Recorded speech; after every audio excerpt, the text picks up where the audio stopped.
ahora a que vayamos a la Escritura, al Evangelio de Juan. Seguimos en nuestra serie de verano que se llama Los milagros de Jesús en el Evangelio de Juan, y hoy día vamos a poner atención al capítulo 5. Voy a dar lectura a los versos 1 al 15. Evangelio de Juan, capítulo 5, versos del 1 al 15 va a ser la palabra del Señor para nosotros hoy día. Dice así el Señor en su palabra: Después de estas cosas había una fiesta de los judíos y Jesús subió a Jerusalén. En Jerusalén, cerca de la puerta de las ovejas, había un estanque llamado en hebreo Betesda, el cual tiene 5 pórticos. En ellos yacían muchos enfermos, ciegos, cojos y paralíticos que esperaban el movimiento del agua, porque un ángel descendía al estanque de vez en cuando y agitaba el agua, y el primero que descendía al estanque después del movimiento del agua quedaba sano de cualquier enfermedad que tuviera. Allí había un hombre que hacía 38 años que estaba enfermo. Cuando Jesús lo vio acostado y se enteró de que llevaba ya mucho tiempo así, le dijo: ¿Quieres ser sano? El enfermo le respondió: Señor, no tengo a nadie que me meta en el estanque cuando el agua se agita, y en lo que llego, otro baja antes que yo. Jesús le dijo: levántate, toma tu lecho y vete. Y al instante aquel hombre fue sanado, y tomó su lecho y se fue.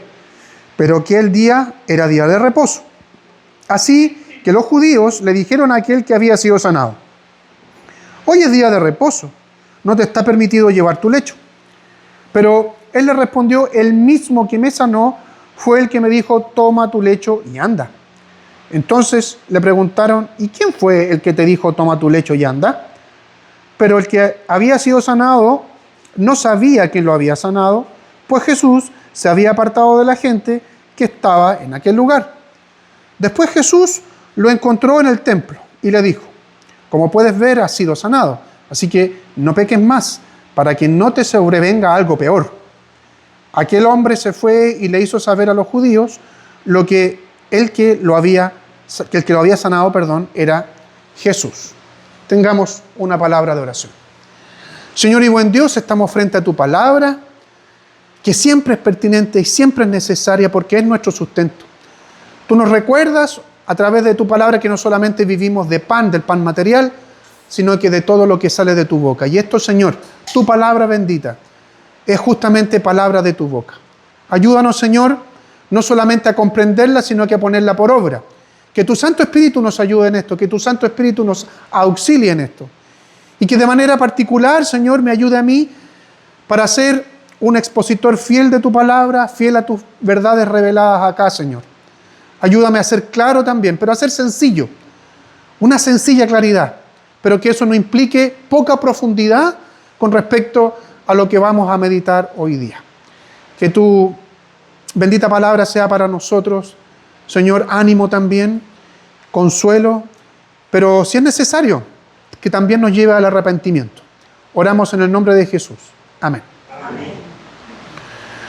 Bien, otra vez en Jerusalén. ¿Se acuerdan cómo ha ido saltando el relato? ¿No es cierto? Partimos en estos milagros de Jesús en Caná. Después Jerusalén, ¿verdad? Se fue Jesús a Jerusalén, hizo allí muchos milagros que no están documentados, como yo les decía. Vuelve a Caná, hace otro milagro ahí, ¿no es cierto? Con un enfermo. ¿Se acuerdan cuál era el enfermo la semana pasada? ¿Ah? ¿Qué tenía? ¿El enfermo? Chuta, no entiendo. Estaba enfermito, alguna infección, tenía fiebre, se iba a morir. ¿Sí? Ya. Y Jesús nuevamente, después de ahí, vuelve a Jerusalén, que es el texto que nos pone hoy día, o tenemos hoy día enfrente. ¿Ya? Y acá volvemos a tener otra vez una necesidad y que Jesús atiende esa necesidad. ¿Sí? Necesidad de vino, necesidad de salud y otra vez necesidad de salud. El lugar donde ocurre, como dice el relato, es cerca de la puerta de las ovejas, que así se llamaba, una entrada de las ovejas. Y esto, hermanos, nos indica que es cuando, o el lugar por donde se llevaba el ganado que iba a hacer el sacrificio, o sea, donde se iban a hacer los sacrificios en el templo. ¿Sí?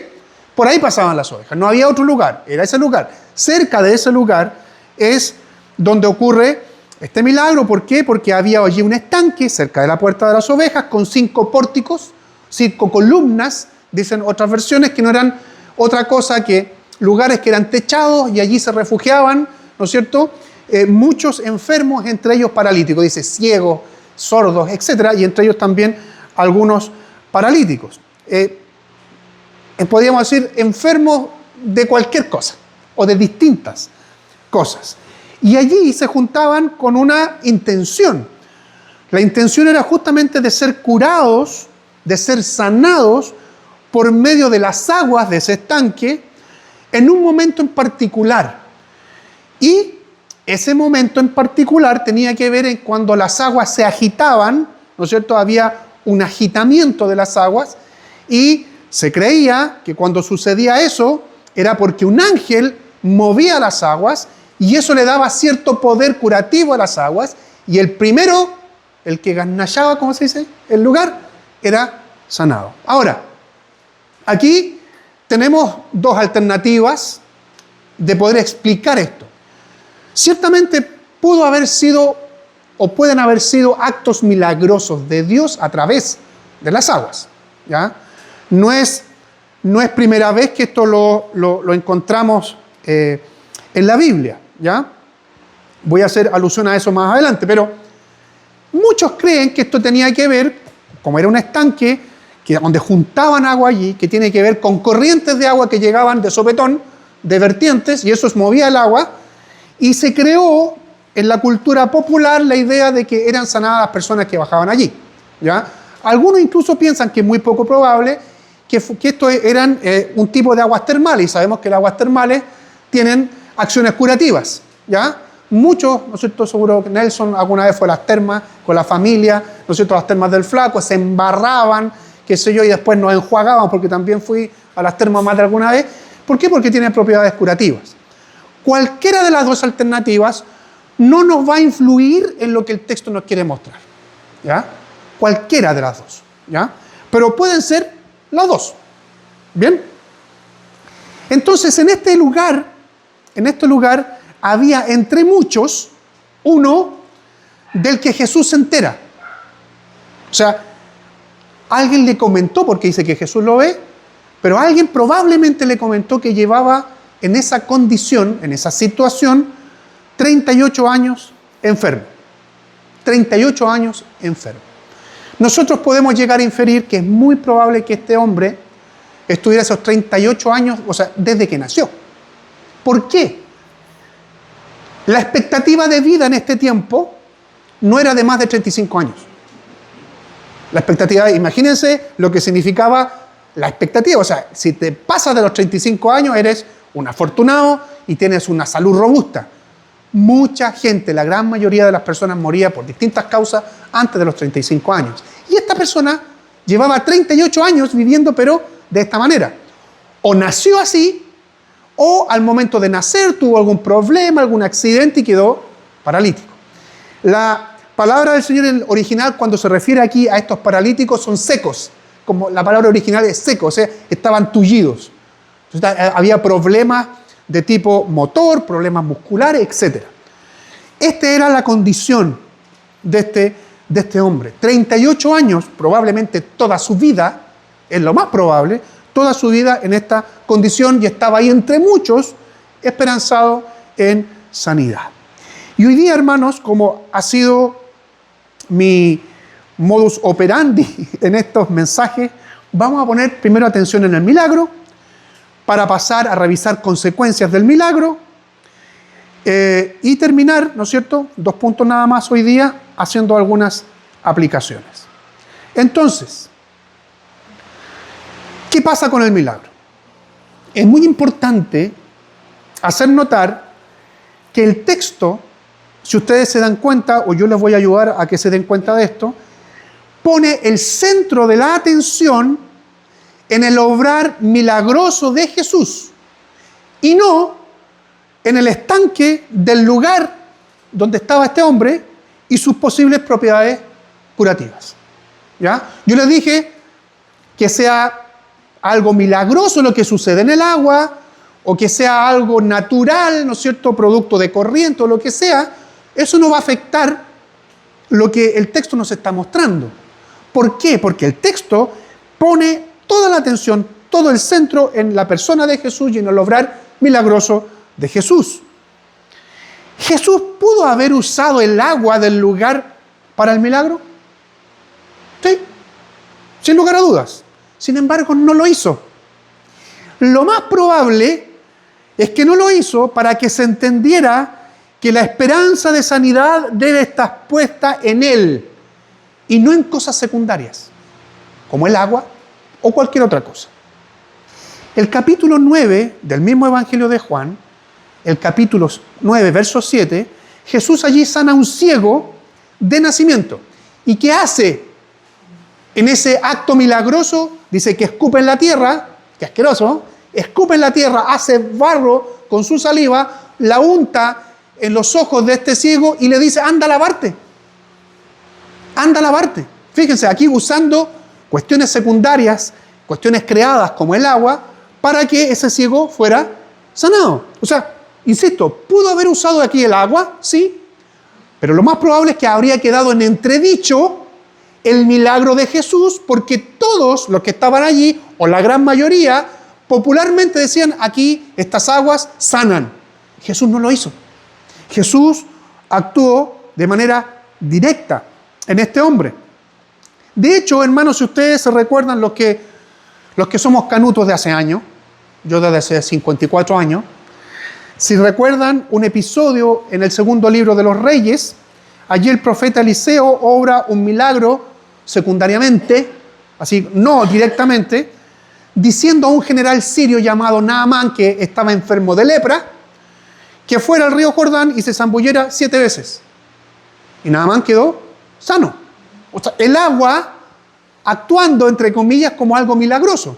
Pero sabemos que no es el agua el que lo curó y el río Jordán el que curó, sino que Dios, obrando a través, y ahí hay toda una simbología del agua que limpia, pero no vamos a entrar en esos detalles hoy día. Pero el agua también, usándose como un medio de sanidad.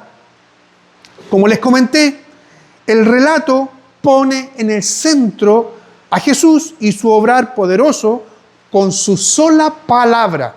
Levántate, toma tu lecho, vete.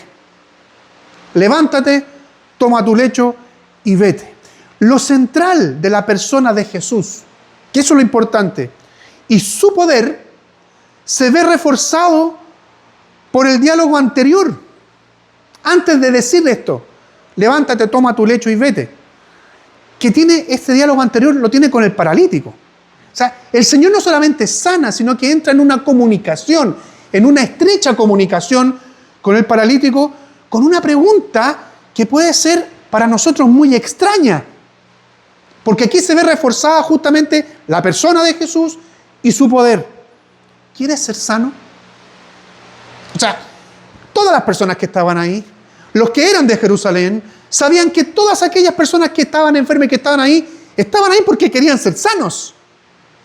Y Jesús parece como que no entiende. Alguien puede mirar de afuera diciendo, ¿cómo hace esta pregunta? ¿Quieres ser sano? Parece una pregunta muy obvia. Sin embargo, Jesús lo hace para que quede al descubierto lo que había en el corazón de ese hombre. ¿Dónde o en qué estaba puesta su esperanza? ¿Dónde o en qué tenía puesta la esperanza este hombre paralítico? Lo más probable desde su nacimiento, 38 años. ¿Dónde estaba puesta su esperanza? Todo pasaba por poder, por tener la oportunidad, el tiempo de entrar en el estanque y poder tener sanidad. Esa es la respuesta. Sí, pero nadie me lleva cuando se empiezan a agitar el agua porque alguien me gana. Alguien es más rápido que yo y llega allí. Su esperanza estaba puesta en la rapidez o en alguien de buen corazón que estuviera allí con él al lado, se agitan las aguas, lo agarra y lo tirara. Allí. Eso era. Allí estaba puesta su esperanza. Jesús, hermanos, muestra misericordia. Pero junto con la misericordia, también quiere enseñar y hacer ver a este hombre que Él es todopoderoso y que Él tiene autoridad sobre cualquier enfermedad. Yo estoy aquí, ¿quieres ser sano? Obvio, quiero ser sano, pero Jesús va a demostrar, y demostró que Él es el Todopoderoso, que Él es el Dios Santo y que tiene autoridad y poder sobre todas las cosas. ¿Cuáles fueron las consecuencias? La primera, no necesariamente esto por ser primera es la más importante. La primera que uno descubre leyendo, meditando, es que el resultado directo de la palabra de Jesús es al instante. De hecho, la Escritura ocupa esa expresión. Al instante. Al instante este enfermo fue sanado. El relato no especifica qué sucedió o cómo experimentó este hombre esta sanidad.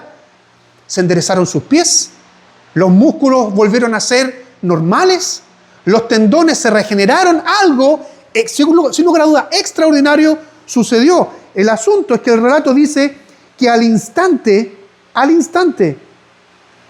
el hombre fue sanado y tomó su lecho y se fue. Al instante. Su musculatura seguramente se fortaleció de una manera tan repentina que no quedó otra opción que ponerse de pie y comenzar a caminar. Como lo hacemos nosotros. Exceptuando Nelson, perdóname hermano, pero yo sé que no te sucede así todos los días. ¿Sí? Pero es así. O sea, así sucedió. Levántate, toma tu lecho, vete. Y algo extraordinario sucedió, que esa persona se puso de pie. Fue, podríamos decir, así, al instante. El asunto fue que todo fue repentino. Fue así, rápido, repentino. La sanidad, hermanos, no fue en este caso ni gradual ni parcial. Quedó sano completamente y repentinamente.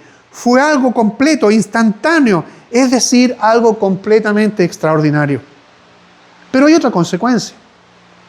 Y esa consecuencia se relaciona con la persona de este paralítico sanado. Y tiene que ver con su alma.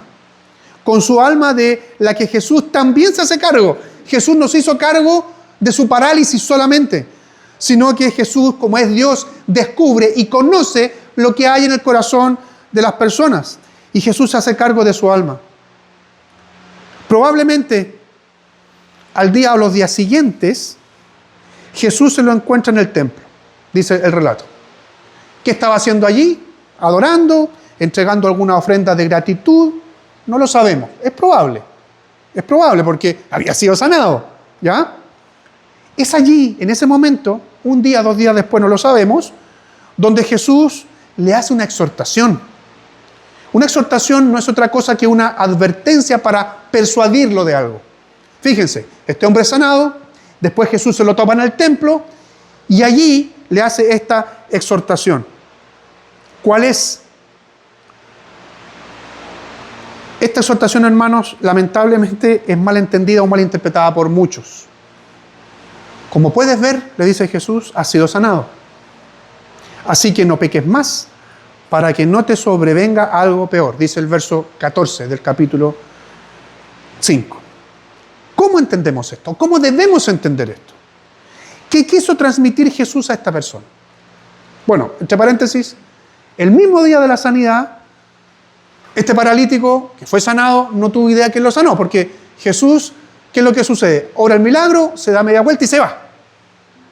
No se dio cuenta este hombre para poner a mirarlo, seguir conversando con él, qué sé yo, se fue. ¿Ya? Pero acá se encuentran.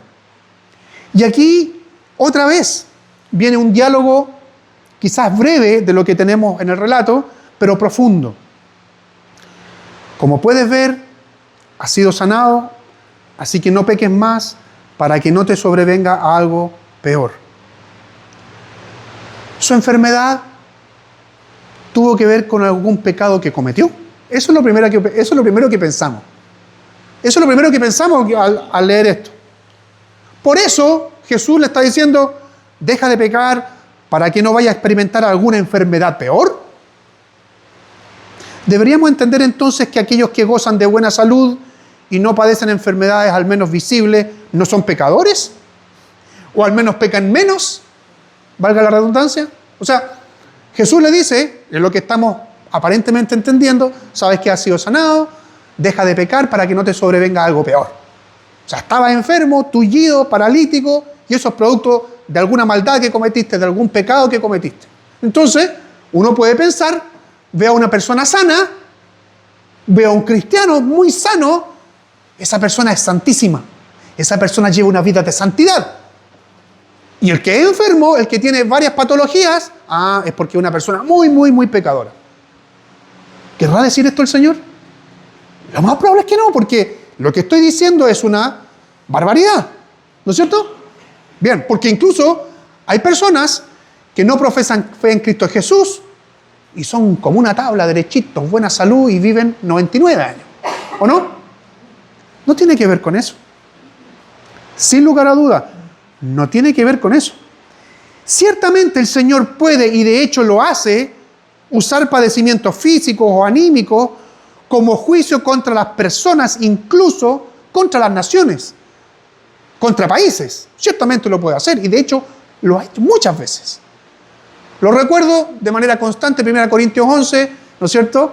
Cuando en el momento de la Santa Cena, allí el apóstol Pablo, en las palabras de la institución, dice, por eso entre ustedes hay muchos enfermos, incluso unos han muerto. ¿Se acuerdan de eso, no? Que lo recuerdo yo de manera constante. ¿Por qué? Porque las personas estaban pecando tomando a la ligera el sacramento de la Santa Cena. O sea, el Señor puede hacer eso, ¿ya? Sodoma y Gomorra fueron destruidos, ¿o no? Fueron destruidos por fuego, ¿ya? Entonces, Dios puede y ha obrado de esa manera. Ahora, ¿sería esto lo que Jesús estaba diciendo? Algo similar creyeron sus discípulos antes de que Jesús sanara al ciego de nacimiento, al que me referí hace un ratito atrás, y en algún momento vamos a ver ese milagro. Pero Jesús, ¿qué es lo que les dice allí? Porque le preguntan a Jesús, oye, ¿para qué este tipo, esta persona, este ciego, pecó él o sus padres? O sea, creían lo mismo que nosotros creemos que estamos creyendo o creemos que estamos leyendo. Y Jesús, fíjense lo que le responde, no pecó él, ni tampoco sus padres, más bien fue para que las obras de Dios se manifiesten en él. Las obras de Dios se manifiesten en esta persona enferma. Eso está en Juan 9:3. Entonces, Jesús estaba comunicando a ese hombre, a este que fue paralítico, que había sido sanado, le estaba diciendo, tú eres un pecador. Eso es lo que le está diciendo. Tú eres un pecador. Que sin lugar a dudas, la sanidad que experimentó es producto de la gracia y misericordia mía, le está diciendo Jesús. De la gracia y misericordia mía. Jesús quiere hacerse cargo también de su bienestar espiritual. Y por eso, algo peor que una enfermedad como la que padeció por tanto tiempo, puede experimentar si su vida sigue como ahora.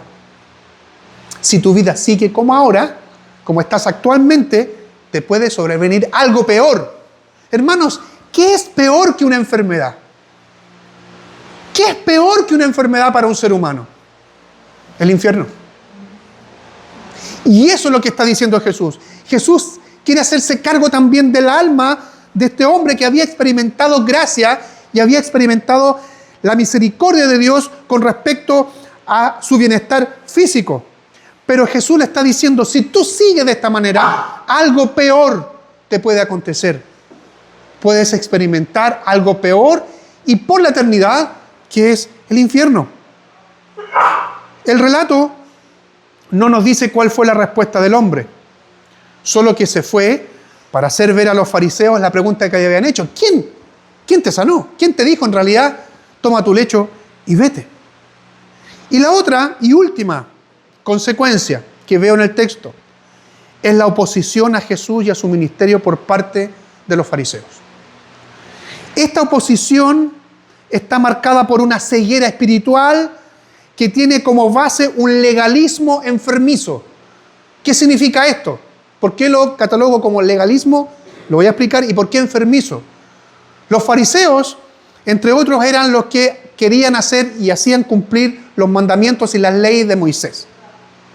Pero es enfermizo porque iban mucho más allá de la ley de Dios y lo que Dios tenía en mente cuando comunicó su ley a través de Moisés. Y era enfermizo porque eran obsesivos. Obsesivos. No era una cuestión de convencimiento de que debían servir al Señor, sino que, como decimos vulgarmente, tiran el tejo pasado. Y ponen cargas, como dice Jesús. Le dijo, ustedes ponen cargas en los demás que ni siquiera ustedes llevan o pueden llevar. La ley de Moisés ciertamente prohibía el llevar cargas en día de reposo. Lo decía. Sin embargo, esos cargamentos tenían que ver con la prohibición de llevar cargamentos para comerciar el día de reposo. Es decir, la yoyi, ¿no es cierto? Voy a llevar mi camioneta llena el día de reposo y me voy a ir a poner a vender. Eso es lo que prohibía el mandamiento del Señor. Algo que la yoyi aprendió, ¿no es cierto? Aprendió, le costó, pero aprendió. Como a todos nos cuesta, ¿sí? Más le costó a ella que se dedica a esto. O sea, voy a dejar de vender. Y el Señor enseñó y el Señor enseñaba esto. Pero lo que sucedió con este hombre, llevaba su esterita, una colchonetita, imaginémonos en nuestro tiempo, ¿no es cierto?, enrolladita, había sido sanado, iba con ella, ¿no es cierto?, seguramente con una sonrisa de oreja a oreja. Se topa con los fariseos y dice, oye, ¿por qué lleváis eso? No puedes llevar eso en día de reposo. Oye, pero ¿cuál es la respuesta? El que me sanó fue el que me dijo esto. Es decir, yo le voy a hacer caso a alguien que tiene el poder para sanarme. Vete. O sea, lo demás me importa nada. Agarro mi lecho y me voy. Pero ellos, los fariseos, ¿no es cierto?, estaban poniendo una carga otra vez más a una persona que ni ellos mismos podían llevar. Fíjense ustedes que esta oposición tiene también allí otros aderezos, porque a los fariseos no le importó ni la persona ni el milagro. No le importó la persona ni tampoco el milagro que fue obrado en ella, sino que, ¿qué es lo que le importaba? Que esa persona llevaba algo que no tenía que llevar en día de reposo. Solo querían saber, solo les importaba quién habría quebrantado esa ley, que no era más, como dice el Señor Jesucristo, que un mandamiento de hombres. Ante un hecho tan extraordinario, no se convencieron. Estaban ciegos. Su afán era solamente hacer cumplir la ley. Hermanos, ¿cómo aplicamos esto? Estas son las cosas que quizás son las más importantes siempre en un mensaje. Es cierto que es importante tratar y esforzarse por exponer el texto lo más fielmente posible. Pero si esto queda así, sirve de muy poco. Hermanos, el relato nos lleva a pensar que la situación del alma del hombre que fue sanado era muy parecida a la que tenía su cuerpo en algún momento, paralítico. El alma se parecía mucho a lo que estaba viviendo el cuerpo de este hombre. Por eso la exhortación de Jesús a dejar atrás esa vida para que no le sobrevenga algo peor. ¿Ya? Ahora la pregunta es, ¿en qué situación estamos nosotros? ¿Se podrán escuchar en nuestros oídos hoy las palabras cargadas de gravedad de Jesús? No peques más. ¿Cuál es tu relación actual hoy con Cristo? ¿Es una relación restaurada? ¿Tienes cosas pendientes con Él? El Señor sigue apelando a la urgencia de una relación correcta y restaurada hasta el día de hoy, inclusive con nosotros.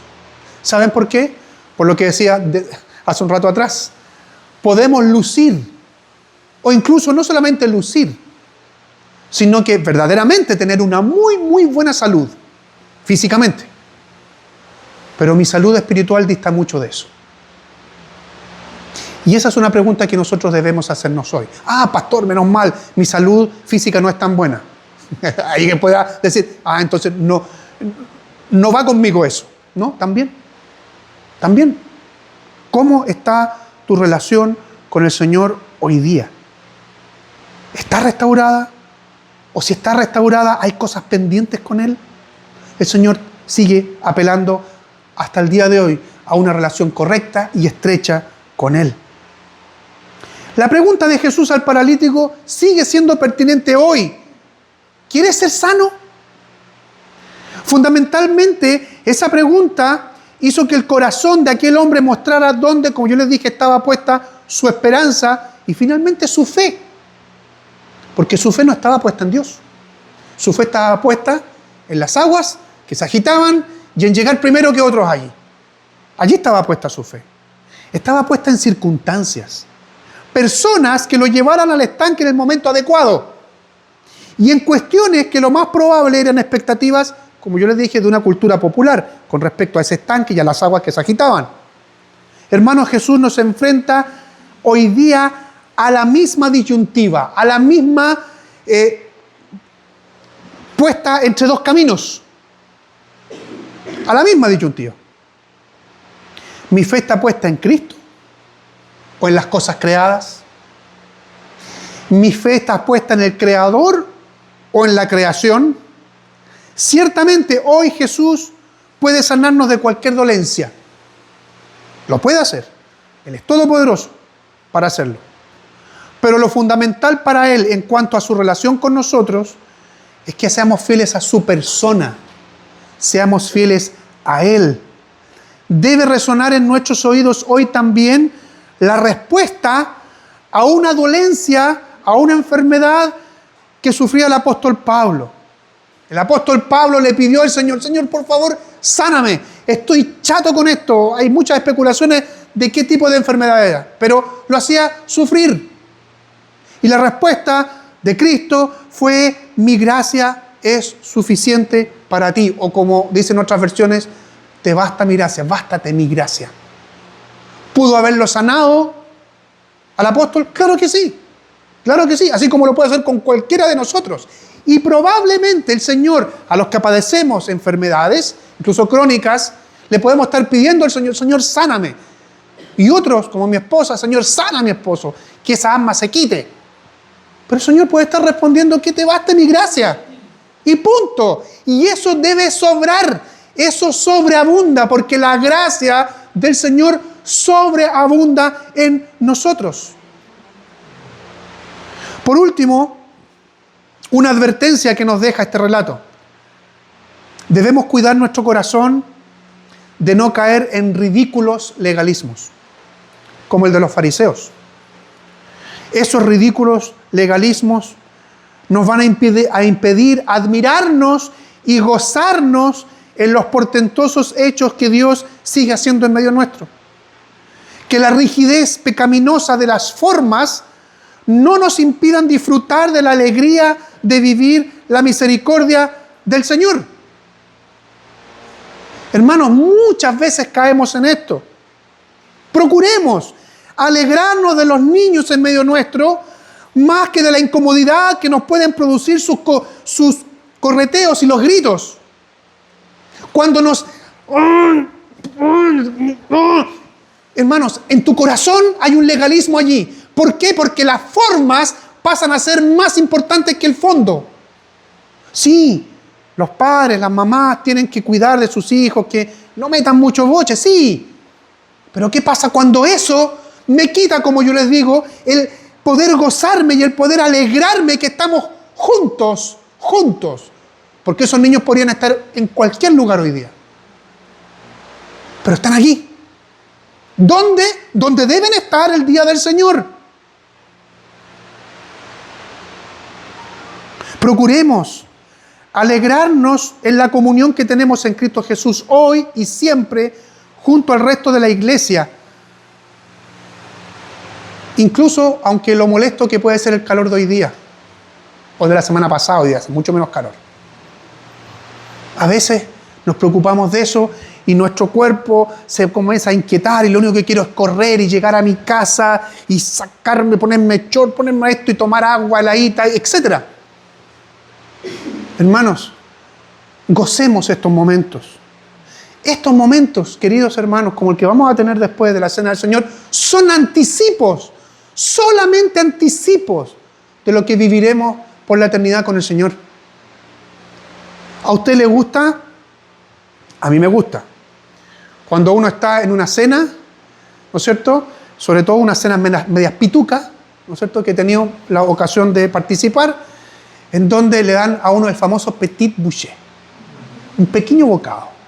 Y eso anticipa lo que viene después. O sea, si esto está rico, me imagino lo que viene después. Bueno, esto, hermanos, es un petit bouché. ¿A usted le gustan los pequeños bocados? ¿A usted le gusta probar las cosas? Y que, miren qué misericordioso es el Señor. El Señor le está diciendo hoy día y cada domingo, cada primer día de la semana, cada día del Señor, el Señor le está dando un bocadito. Le está diciendo, mira, gusta esto, pruébalo, mira qué rico es. Imagínate lo que va a ser después por la eternidad. Procuremos, hermano, disfrutar de la palabra predicada más que estar preocupados por la hora de almuerzo, lo que tenemos o no para ese momento. El Señor proveerá. Que el domingo no sea un día en que usted tiene que andar apurado y corriendo. Terminó el culto, zapatillas de esas que usábamos para correr de repente, ¿no es cierto?, en el estadio. Y que nos vamos. Ya, disfrute el día del Señor. Disfrútelo. Compartí en la mañana temprano una canción, ¿no es cierto?, que algunos no conocían, que se llama Hoy es Domingo. ¿Sí? Ya, pero esa canción no apunta absolutamente nada al significado profundo y hermoso del domingo. De hecho, esos tipos ni siquiera cachan por qué pueden descansar en domingo. ¿Ya? Entonces, si no han escuchado esa canción, escúchenla, está allí en el chat.